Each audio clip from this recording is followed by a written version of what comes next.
Magandang araw sa inyong lahat at ituturo ko sa inyo kung paano magpatubo ng ganitong kabuti o mushroom at makikita nyo ang dami nating naanisa o ng harvest. Una natin gagawin ay kumuha tayo ng tuyong dahon at kahit anong tuyong dahon ay pwede nating pagtaniman at pagkatapos ay atin itong putulin sa 12 inches at lagay natin sa sako o sa ibang lalagyanan at saka natin siya bababa dito sa may drum na may tubig ng 4 na oras.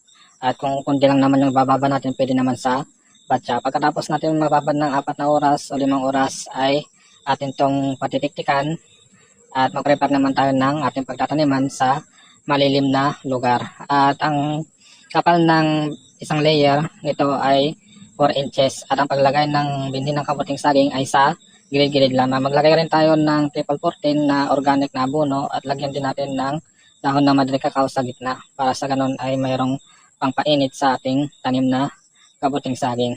Ganyan lang, bawat layer ay lalagyan natin ng binhi ng kabuting saging at lalagyan din natin ng dahon ng madre cacao o malunggay at ganun na rin triple 14 na organic na abono.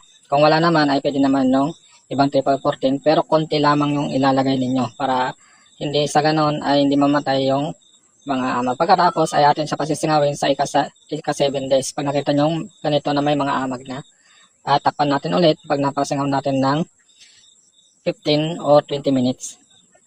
After ng 14 days ay ito na.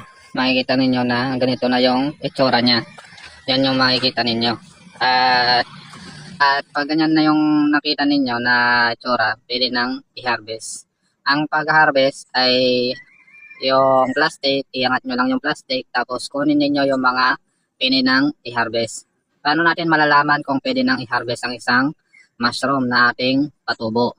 Una, makikita nyo yan pag ang pagkakaiba ng pwede at saka hindi pwede. Pag nakita ninyong medyo patulis na yung inyong kabuting saging, gaya nitong nasa video, ay pwede nang i-harvest yan. Yang ganyang patulis. At kung nakita nyo rin na may bitak na doon sa may dulo niya, pwede na lang i-harvest yan. Pero pag nakita niyo na parang holin pa lang, bilog siya, na hindi patulis, ay hindi pa pwedeng i-harvest kasi lalaki pa yon. Pero pag maliit tapos patulis, i-harvest na yon kasi kinabukasan, after ng 12 hours, ay bubuka na siya.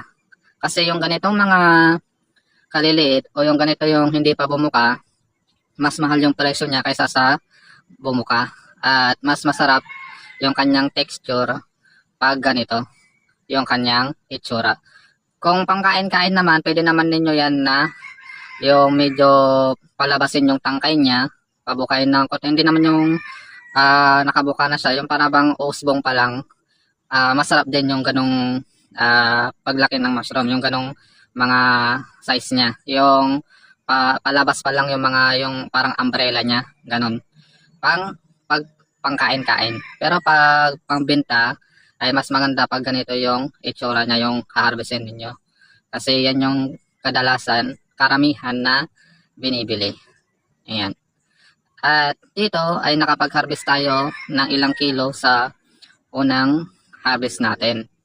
At ito, naglaro yung presyo niya sa 400 to 800 sa aming lugar. Pero sa ibang lugar ay nasa 300 yung pinakamababa.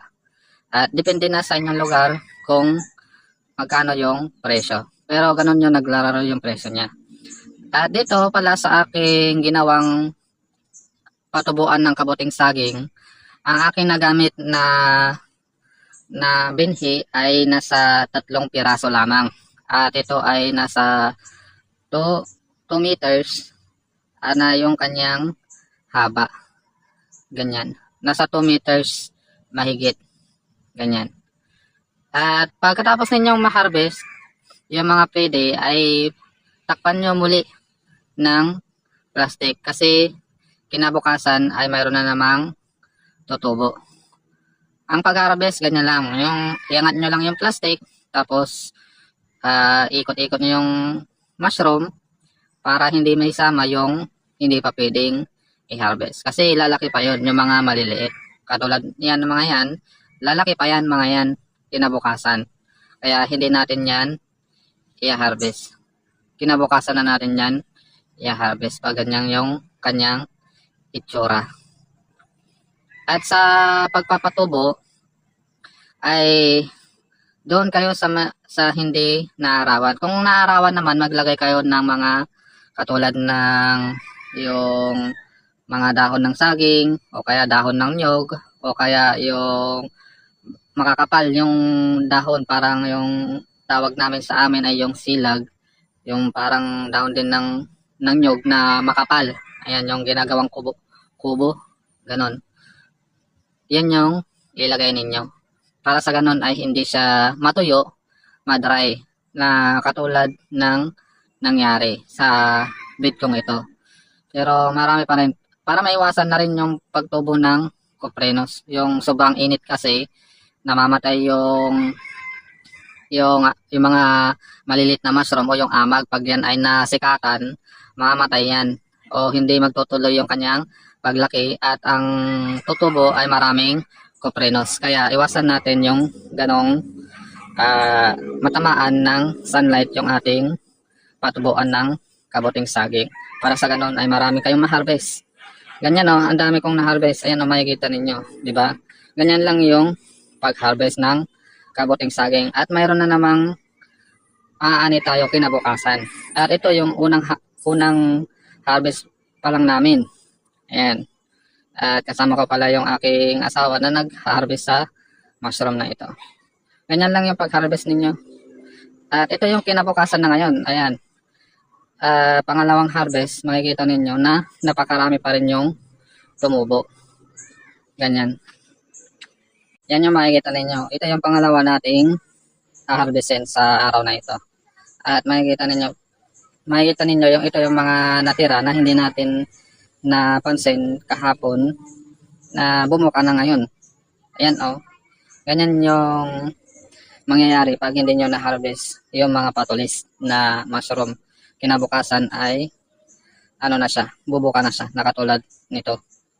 Kaya mas maganda pag nakita nyo ng patulis ay harvestin nyo na para sa ganun ay kinabukasan ay hindi nabubuka. Ay, kumbaga maanin nyo pa ng mas maganda o may bibenta nyo ng mas mahal na presyo. Ganyan. Ganyan yung tsura niya. Yung parang may bumitak na sa may dulo, harvestin nyo na yan. Kahit na maliit yan, harvestin nyo na yan kasi kinabukasan ay lalaki na yan.